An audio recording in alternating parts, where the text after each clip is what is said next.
يعني بتصدق يا عم كل يوم بالليل عم ننام بردانين وجوعانين.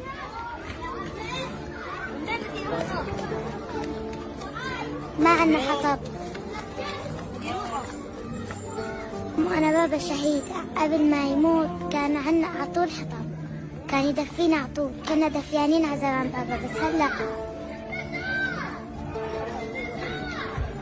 كل شيء انخرب، صار بابا بمحل ونحن بمحل. يا عمو نحن شو ذنبنا نبرد؟